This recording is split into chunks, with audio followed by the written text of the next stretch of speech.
So guys, have a great day. Ayan. Pasensya na kayo guys kasi halos matagal akong hindi nakapag-upload ng videos dito po sa YouTube channel. So guys, before watching this video, don't forget to like, share, comment, and subscribe. Madonna Ramores YouTube channel. So guys, tagal ko na rin hindi nakapag-upload ng videos. So ngayon guys, 2024 na. Ayan, balik na naman ako sa pag-YouTube. So magsisikap na naman ako. Ayan guys, sana madagdagan yung aking subscribers kasi 165 pa lang. So sana madagdagan guys. And don't forget to like, share, comment, and subscribe. And of course, watching my video. Ayan. So, ang first video ko ngayon guys, 2024, ay ang aking husband at my daughter. Ayan. Sila yung naglilinis ng sasakyan or kuruma. Sa Japan kasi guys, ang sasakyan, kuruma. Ayan, mag-ama na masipag. Nagtitipid.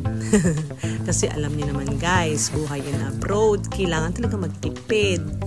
Kasi may mga estudyante at saka syempre alam natin. So ayan, tinuturoan ni Daddy si Jaya kung paano maglinis ng sasakyan. Kasi guys, my daughter, she's 15 years old. Siguro pag 18 years old na siya, mag-aaral na rin siya mag-drive ng car.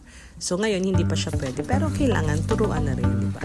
Alam niyo naman ang mga kabataan, kailangan turuan para makatulong din sa kanilang magulang. O diba? Sipag-sipag niya. So kahit malamig yung panahon, tulong pa rin siya sa daddy niya. O diba?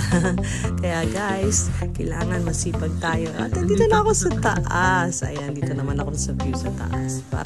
Kasi guys, ang lamig-lamig sa baba habang nagbi-video ako sa aking mag-ama. Kaya lumipat ako dito sa taas. Ayan, tapos na hugasan. So, punas-punas naman. So, konting ingat-ingat lang. Kasi alam nyo guys, kumisan, nagagasgas kasi. Kaya, sabagay, alam na yan ni Daddy kung paano. Ayan, tipid-tipid pa more. Linis-linis ng sasakyan. Sariling sikap. Tulong-tulong, sama-sama, tipid-tipid. Alam niyo guys, pasensya na kayo, makulit talaga ako eh. Kasi alam niyo naman, day off ko ngayon, it's Sunday. And tagal kong hindi nakapag-upload ng video. So namimiss ko rin guys yung mga videos na gustong i-upload. At sana na-miss nyo rin ang aking mga videos to my 165 subscribers. Sana guys for this 2024, madagdagan po. Kasi parang inspirasyon ko na rin po kasi yung mga followers or subscribers ko na nanonood ng aking mga video.